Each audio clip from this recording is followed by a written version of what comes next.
অবশেষে দীর্ঘদিনের পানীয় জলের সমস্যার সমাধান মিটতে চলেছে এলাকাবাসীদের।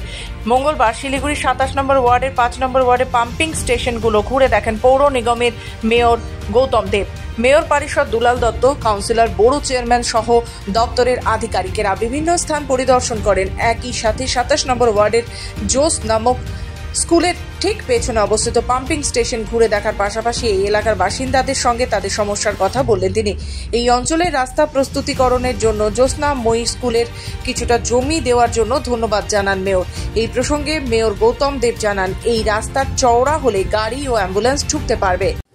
জলের এটা দেখুন, এটা কাজটা ক্রিটিক্যাল কাজ, আমরা এটা করেছি, করে এই আয়রন রিমুভার এটা করাতে এটা 28 নম্বর ওয়ার্ড 27 নম্বর ওয়ার্ডে জায়গায় জায়গায় জলটা ভালো যাবে। এখানে এটা বাউন্ডারি ওয়াল করা, এই যে রাস্তাটা একটু ওপেন ছিল, এখানকার মানুষজনের আপত্তি ছিল, আপত্তির সঙ্গত কারণও ছিল।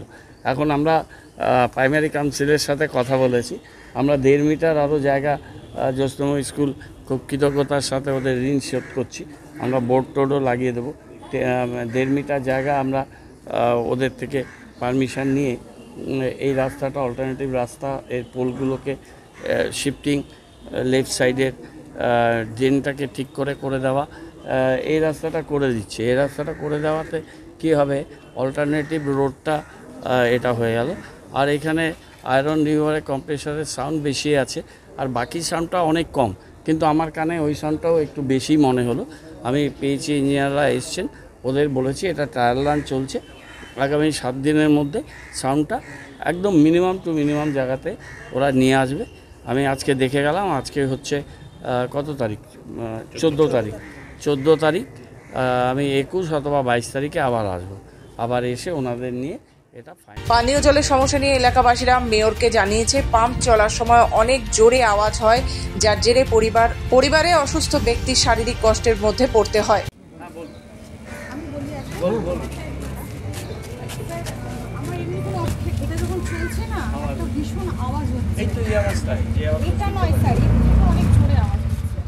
মেয়র গৌতম দেব এ বিষয়ে স্বীকার করে বলেন, এই আওয়াজ আর হবে না এবং 7 দিনের মধ্যে এই সমস্যার সমাধান হয়ে যাবে।